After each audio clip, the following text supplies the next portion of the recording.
O que faz um bom azeite? Sabe como escolher?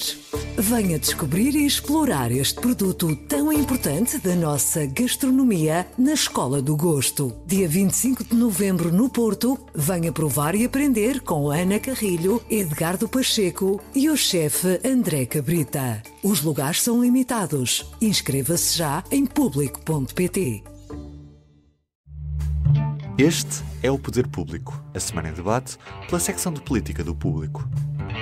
São José Almeida, Álvaro Vieira, Marta Moitinho Oliveira. Eu sou Helena Pereira e este é o Poder Público. Estamos a gravar quinta-feira, dia 1 de julho, numa altura em que o empresário madeirense João Berardo continua detido para ser ouvido pelo juiz Carlos Alexandre. Berardo, um dos grandes devedores da Caixa Geral de Depósitos, está indiciado pelos crimes de burla qualificada, fraude fiscal e branqueamento de capitais. E vamos falar também sobre o fim da presidência portuguesa do Conselho da União Europeia e uma eventual remodelação, bem como uma polémica sobre Eduardo Cabrita e se António Costa o aguentará no governo.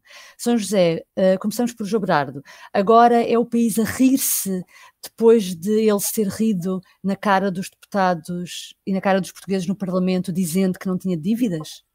Eu acho que, no fundo, estamos a viver mais um momento, um processo longo, e em que a situação de Berardo é apenas mais uma ponta de um iceberg, que foi o clima de impunidade, de corrupção, de aproveitamento da máquina do Estado e dos dinheiros públicos e dinheiros privados por uma dita classe empresarial que existiu em Portugal. Nós temos visto isso, quer pelo que vem relatado dos processos em si há longos anos, dos vários casos, quer mais recentemente em comissões de inquérito parlamentar, temos visto a atitude de arrogância e de impunidade com que estes supostos empresários se comportavam.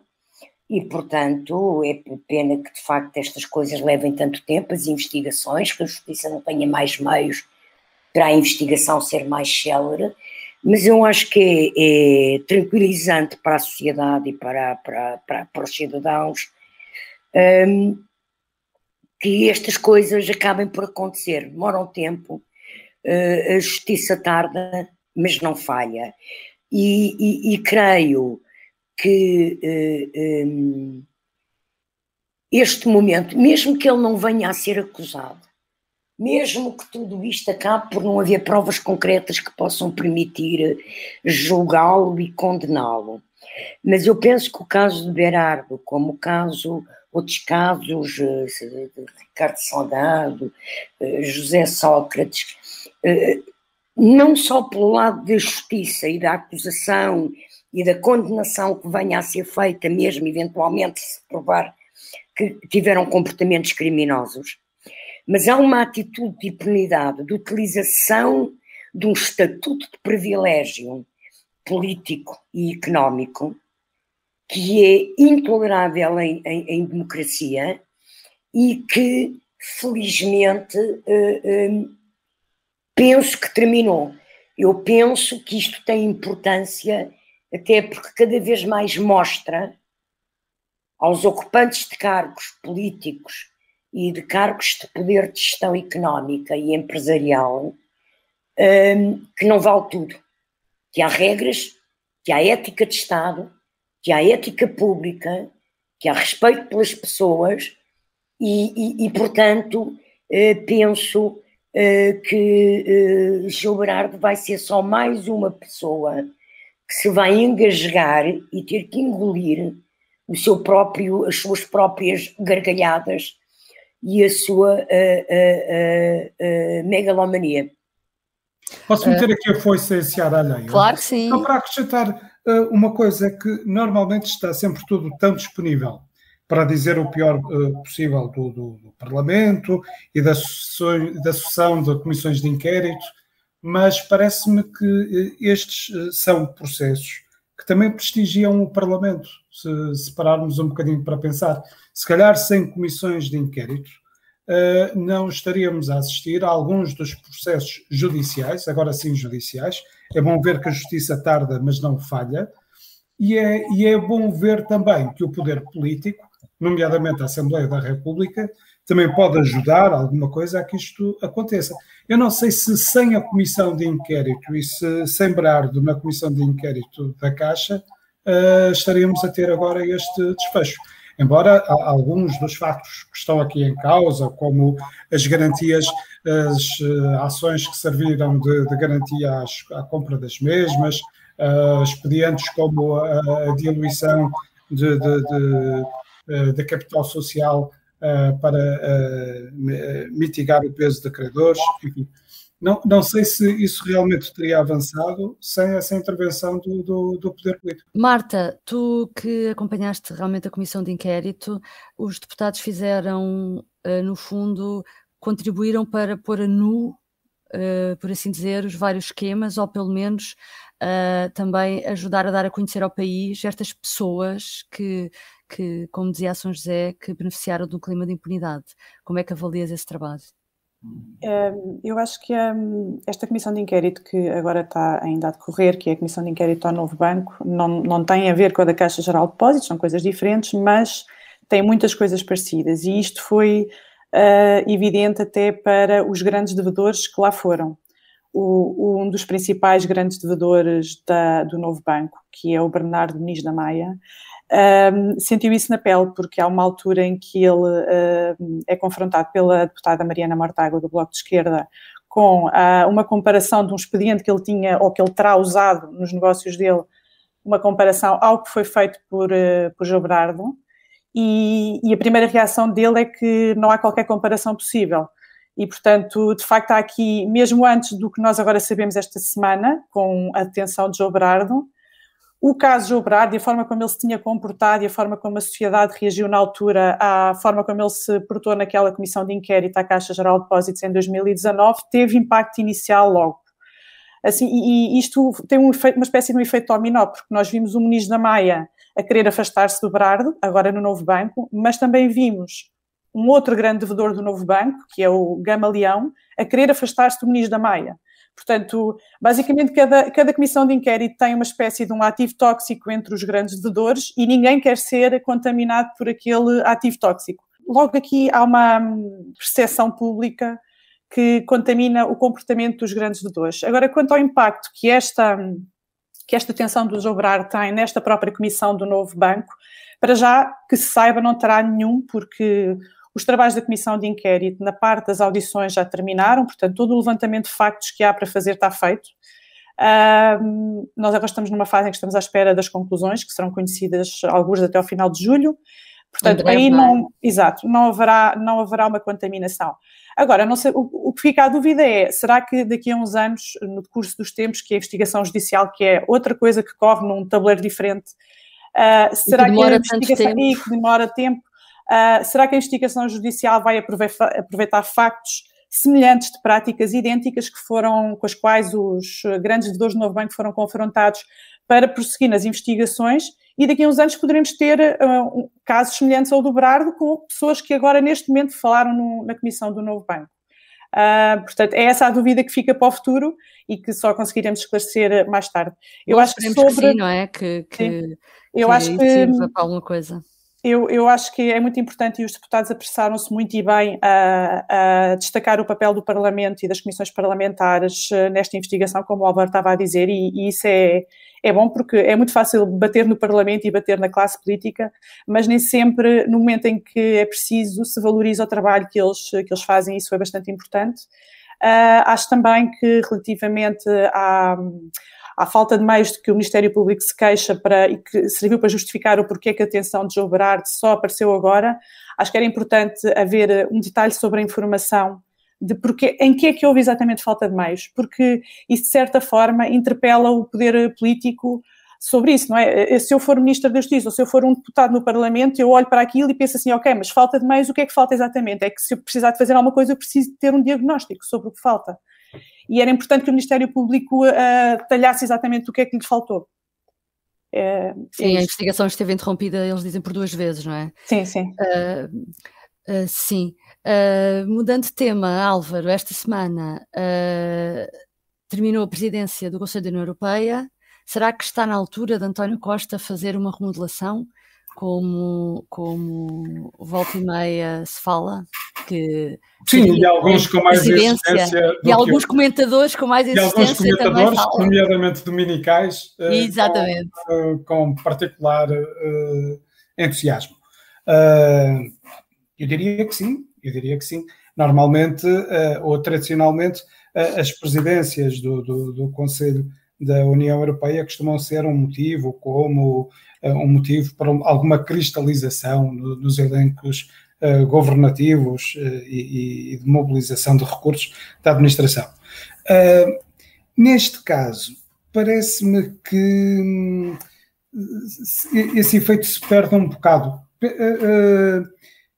Pelo seguinte, a Covid, a pandemia, subverte calendários, ritmos, enfim, é de facto uma circunstância muito especial. E aquilo que nos tem acontecido é que temos estado sucessivamente convencidos de que estamos num determinado ciclo e que esse ciclo está a acabar.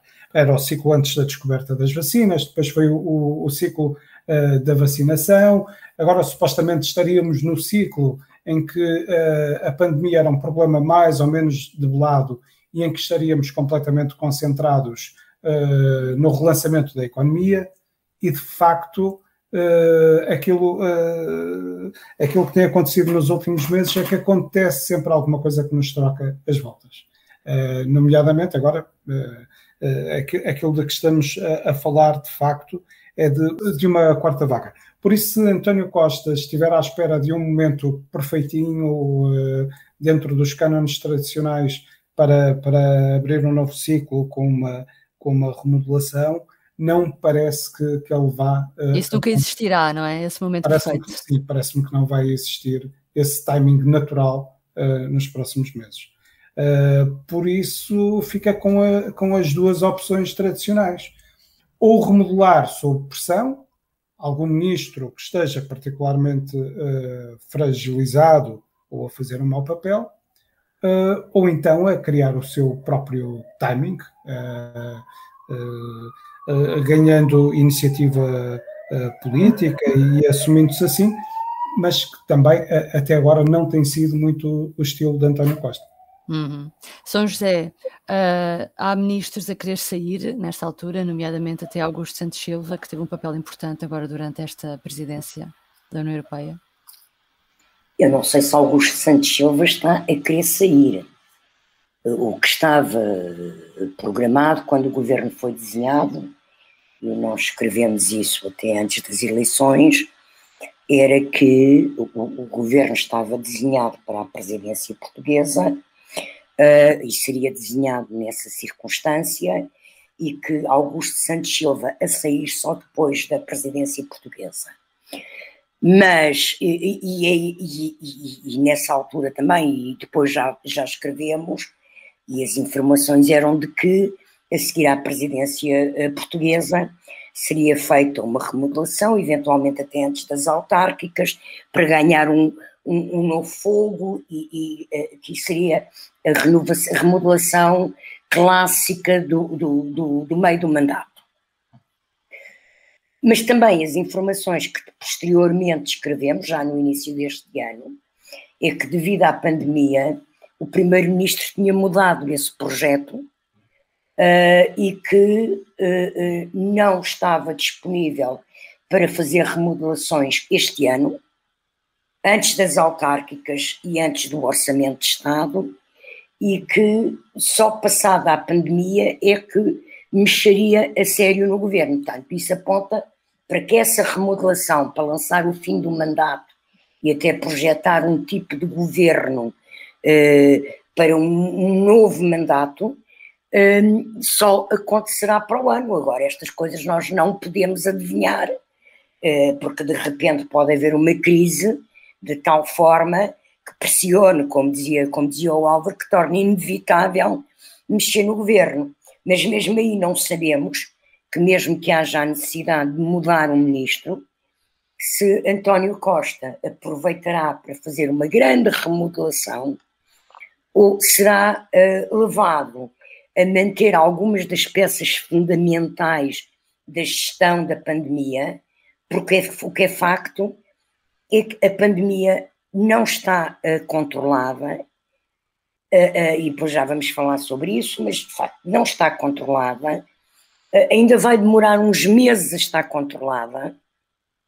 Sabe-se agora que devido a esta variante Delta, a imunidade não pode ser de 70%, tem que ser de 85%. Ainda hoje temos uma notícia sobre isso no Público, e a própria Ministra da Saúde falou sobre isso na terça-feira. Portanto, a situação continua muito instável,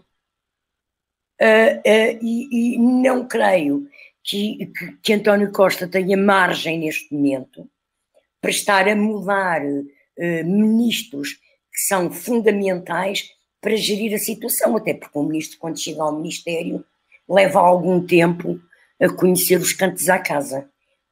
Não é uma coisa que começa a ser operacional e eficaz logo no primeiro dia, ou no segundo, ou na primeira semana.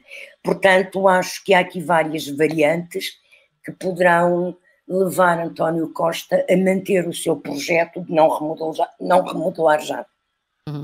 O PS também decidiu, por causa da pandemia, adiar o Congresso, que era para ser daqui a 2 semanas, e então vai ser no último fim de semana de agosto. Podia ser também um momento de relançamento, de nova força para o governo, mas isto faz sentido, Marta? Um adiamento, no fundo, é por um mês, numa altura em que espera-se que no final de agosto já esteja tudo muito melhor em termos de pandemia. Isto faz sentido, este adiamento? Valia a pena? Não sei, é um bocado difícil, porque também não temos as variáveis todas do nosso lado para perceber exatamente o que é que justifica se há mais variáveis para além da questão da pandemia a justificar este adiamento. De qualquer forma, eu acho que o Congresso, estando previsto agora para dia 10 e 11 de julho, iria calhar numa altura em que nós vamos ter a pandemia vai estar, como já está agora, mas vai agravar-se até lá, e o Governo já estava à espera disso, que o agravamento da pandemia será já muito mais acentuado. E, portanto, eu acho que estar a acontecer um Congresso, numa altura de um partido que é o Partido Governo, numa altura em que a pandemia vai dominar completamente outra vez a agenda mediática, se calhar não teria muito interesse nem para o partido, a não ser que o partido não quisesse passar nada em especial cá para fora, mas sendo o partido governo não me parece que tivesse grandes ganhos. Em agosto, não é que as coisas possam vir a estar muito melhores, porque também não é assim uma diferença tão grande de tempo, mas pode haver já alguns assuntos que sejam um bocadinho mais claros, nomeadamente em que fase da pandemia é que estamos nessa altura, que medidas é que foram tomadas para se tentar controlar esta quarta fase. As pessoas também em agosto já estão com a cabeça um bocadinho diferente, que é aquele regresso para o início do novo ano pós-férias. Pode ser que haja aí um momento de disponibilidade maior para um encontro desse género. Já terão decorrido algumas conversas sobre orçamento do Estado, porque as primeiras negociações estão previstas agora para julho, e, portanto, na relação com os parceiros pode haver, com os parceiros com quem o Governo costuma habitualmente negociar o orçamento, pode haver uma clarificação de posições que ajuda que naquela altura a mensagem possa ser mais clara, e também essa questão que estávamos a falar da remodelação, porque existe a ideia de que pode haver remodelação, não se sabe exatamente o calendário, tudo é muito imprevisível. Imaginemos que a remodelação acaba por acontecer antes, por algum motivo que nós não estamos a controlar, porque entretanto também se somaram um conjunto de casos difíceis de gerir para o Governo, e pode haver ali uma percepção dentro do Governo de que é mais útil remodelar agora, por exemplo, e portanto eu acho que o quadro será talvez mais claro naquela altura, e pode ser que isso acabe por ser benéfico para todos. Deixa-me só pormenorizar aí 2 questões. Portanto, a razão do adiamento tem a ver com uma particularidade, não é só a subida da pandemia, é que previsivelmente a entrada e saída da área metropolitana de Lisboa vai manter-se em vigor.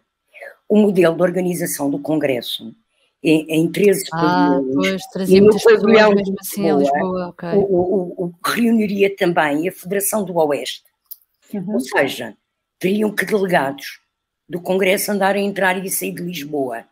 E isto seria uma imagem de impunidade e de privilégio que eles não quiseram também utilizar. E outra questão, não está, mesmo que o Conselho, que a Comissão Nacional venha a aprovar o Congresso para 28 e 29 de agosto, na moção e na proposta da permanente que vai ser aprovada no sábado, inclui a possibilidade do Presidente do PS, ouvida a Comissão Permanente e o Secretário-Geral, decidir durante agosto adiar de novo o Congresso sem ter que ouvir a Comissão Nacional. Se a situação não permitir. O único compromisso é que o Congresso tem que se realizar até ao fim de 2021. Era só para precisar estes dois aspectos. Entretanto, temos o Primeiro-Ministro em isolamento profilático. António Costa teve contacto com uma pessoa do seu gabinete que está infectada e, surpreendentemente, Marcelo veio exigir explicações públicas à DGS, dizendo que as pessoas não estão a perceber as regras dos isolamentos para quem está vacinado. Marcelo tem razão, Álvaro. Havia aqui alguma contradição, alguma necessidade de explicação? O que é que se deveu a esta intervenção inopinada de Marcelo?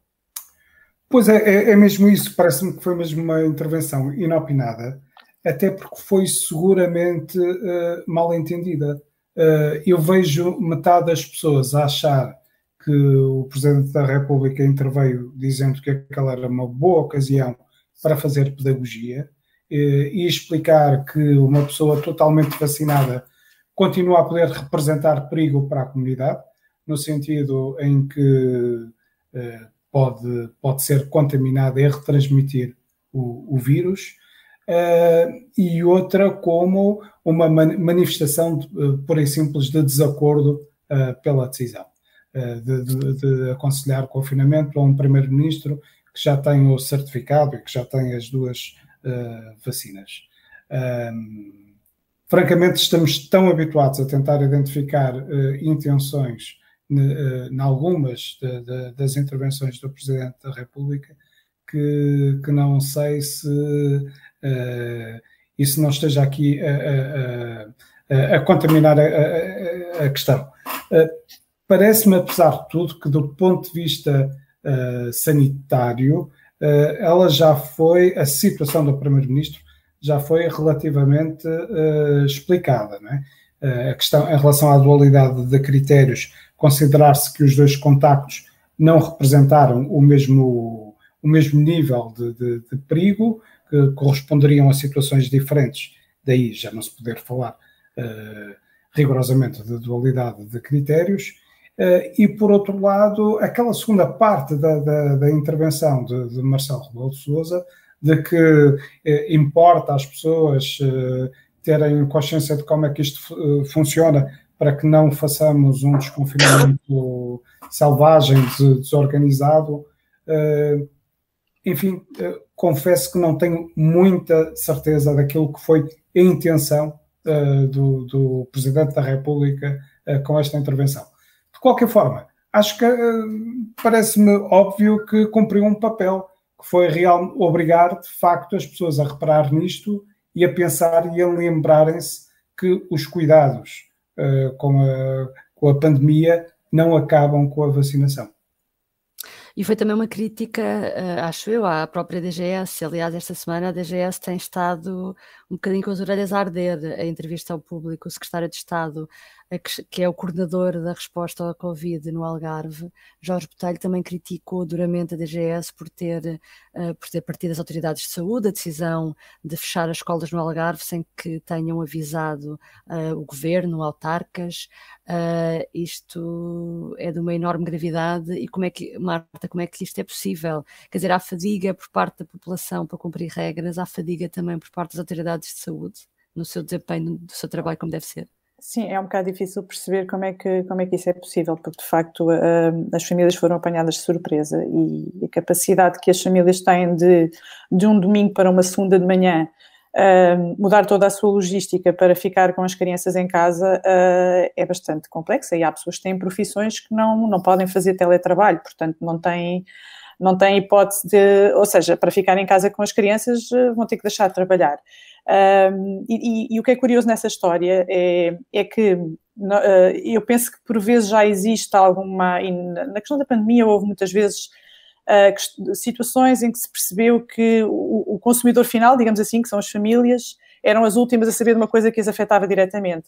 Mas aqui o que houve foi um nível intermédio de decisão ao nível político que foi completamente também apanhado desprevenido. E, portanto, parece que houve ali uma pessoa sozinha quase num gabinete que decidiu uma coisa, esqueceu-se de avisar toda a gente dali para baixo. E de facto, não sei se será cansaço por parte das autoridades, eu penso que também haverá algum, como é lógico, mas também pode haver alguma falta de capacidade de gestão deste tipo de questões que exigem decisões muito rápidas, com um grande impacto, e às quais as autoridades não estão, se calhar, tão habituadas a, pelo menos, ter que decidir e desencadear procedimentos ali para a frente muito rápidos. Os mecanismos são todos, parecem muito presos a questões muito burocráticas e muito de papel quase, e que não ajudam neste tipo de situações. Uhum. O outro tema da semana que realmente continua a aumentar aqui as dúvidas tem a ver com a forma como o Ministro da Administração Interna reagiu ao caso do acidente há 2 semanas, na A6, que fez uma vítima mortal. O Ministério fez um comunicado a dizer que, basicamente, que a culpa tinha sido da vítima. Mais tarde, esta semana, o Presidente da República, voltamos outra vez a Marcelo, pressionou claramente o Ministro a dar as explicações públicas e este recusou-se a comentar o caso. Álvaro, como é que tu vês a gestão deste caso e a forma como o Governo e o MAI está a reagir? Não muito eficaz, parece-me. Por mais voltas que nós possamos dar aqui, parece-me que vamos sempre bater na mesma tecla.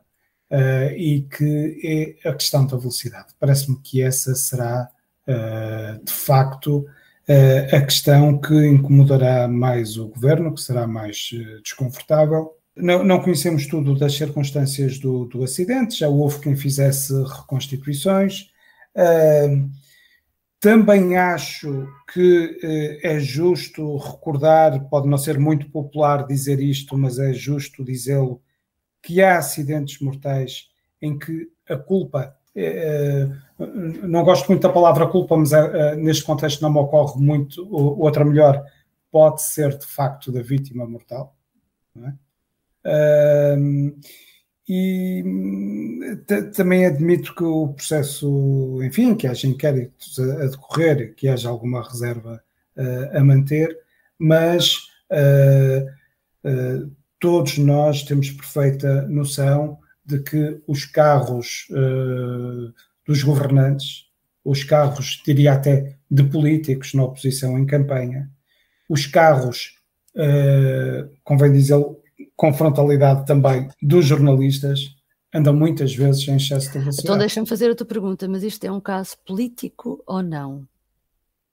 É sempre um caso político, porque havendo o ministro em causa, é um ministro que tem a pasta que é responsável pela segurança rodoviária. Se há ministro para quem o circular em excesso de velocidade tem um custo político pesadíssimo, é óbvio que tem que ser o ministro da Administração Interna. Ainda para mais com estas responsabilidades. Uhum.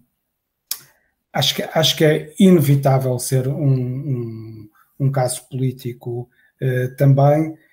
Acho que o Governo terá a ganhar em ter a atitude mais transparente possível, o que não parece estar a ser o caso. São José, esta semana realmente Marcelo, ao lado do ministro, convidou a dar explicações pela primeira vez aos jornalistas e ele recusa. Não foi um momento um pouco confrangedor? Foi, mas é mais um momento para as televisões. Eu acho que o que está aqui em causa, e pegando no que o Álvaro disse, Eu acho que há muita coisa que ainda não se percebeu em relação a este caso. Porque, primeiro, pelo que eu tenho percebido e lido, a vítima, e vou dizer uma coisa como o Álvaro disse, não é popular, a vítima mortal foi atropelada numa zona que já não era a zona da obra. Portanto, a obra podia estar sinalizada, mas ele estava fora da beira, da berma. A obra era na berma, ele é apanhado junto ao separador central. Portanto, ele estava manifestamente fora da zona de proteção. Por outro lado, há aqui um fator também, que eu acho que as pessoas devem ter atenção, que o ministro não ia conduzir o carro. Provavelmente, como nós sabemos, nestes momentos políticos, como muitos de nós, ainda por cima tendo um motorista, provavelmente ia ao telefone e não está, ou ia a ler papéis e nem sequer percebeu se o carro ia depressa ou devagar, nem sabia, nem viu o homem ou não viu. Pronto. É evidente que isto é dramático, é evidente que um caso com um político, com um ministro, tem sempre, ainda por cima sendo o ministro responsável pelas forças de segurança, tem sempre contornos políticos, mas eu também acho que há da parte da oposição, e se num primeiro momento a oposição teve critério e percebeu que era preciso saber bem o que é que tinha acontecido, está a haver um aproveitamento para pedir mais uma vez a demissão do mesmo ministro. Tu achas que não faz sentido, que não há razão nenhuma para o ministro momento, eu não sei Helena, eu não sei se há razão, e acho que no fim, quando se souberem os factos, há um inquérito que está em curso, que veremos quais são as responsabilidades do ministro na matéria. Agora, do que eu tenho visto até agora, não vejo nenhuma responsabilidade direta dele no caso, não era ele que ia conduzir. Mas até no fim se pode concluir que há responsabilidade. E aí penso que está já a querer aproveitar um caso com contornos dramáticos como este. Então, acho que de facto a oposição devia ter, não sei, eu custa muito achar que os problemas políticos do país se resolvem com demissões de ministros. Acho que isso é uma simplificação da política. Como também me custa sempre, acho que a responsabilidade política de um ministério é uma coisa, o ministro ser culpado porque vai num carro em que o condutor atropela uma pessoa, já aí eu tenho algumas dúvidas, mas como digo, eu acho que o inquérito deve prosseguir, porque eu tenho ouvido muita coisa contraditória. Por exemplo, tem havido notícias de que a família da vítima não foi contatada, que a família da vítima só recebeu uma carta, que a família da vítima, o Ministério no fundo não se responsabilizou, não é? Eu ontem ouvi nas televisões o advogado da família da vítima a dizer que já tinha sido contatado pelo seguro do carro, não é?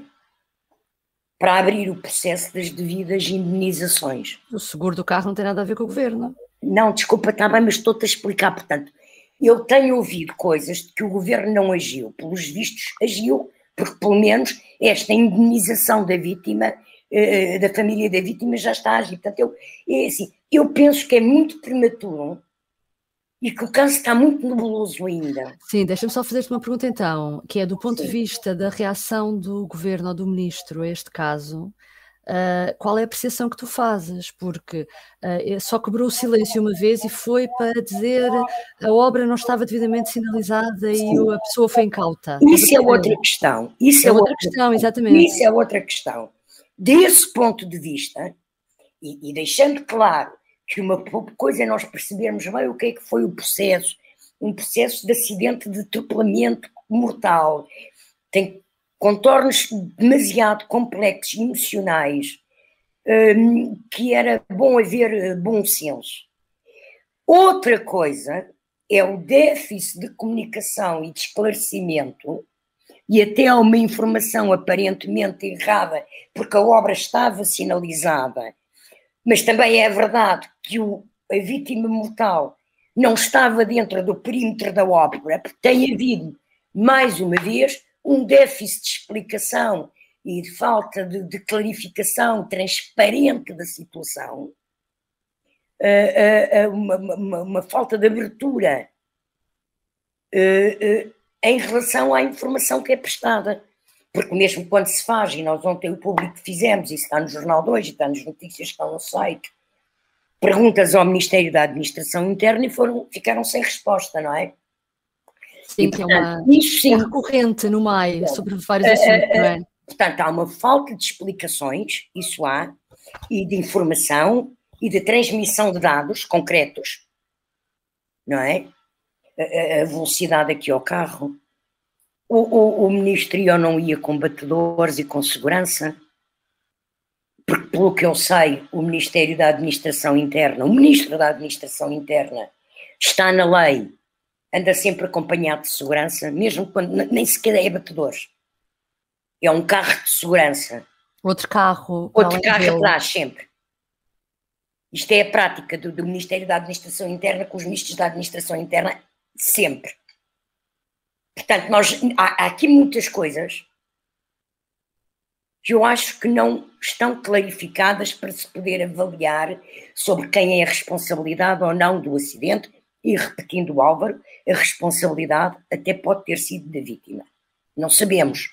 Agora, que há de facto um déficit de comunicação e de clarificação e de transmissão de informação e de transparência em relação a este processo, e na minha opinião, todos estes fatores deviam ter sido clarificados logo de forma clara. Sim. Porque é que não havia segurança, ou se havia ou não havia segurança, porque se não havia é uma falha da lei, se havia a segurança, essa segurança testemunhou, a que velocidade ia ao carro, em que condições é que aquilo aconteceu de facto, o motorista não viu. Portanto, eu acho que há muitas dúvidas é muito ainda. cedo para tirarmos conclusões e que era bom haver mais informação. Bom, vamos acompanhar durante a semana também este caso e voltaremos a partir da próxima quinta-feira. Obrigada por nos ter acompanhado e até breve. Até breve. Até breve. O público fica no ouvido. O que faz um bom azeite? Sabe como escolher? Venha descobrir e explorar este produto tão importante da nossa gastronomia na Escola do Gosto. Dia 25 de novembro no Porto, venha provar e aprender com Ana Carrilho, Edgardo Pacheco e o chefe André Cabrita. Os lugares são limitados. Inscreva-se já em público.pt.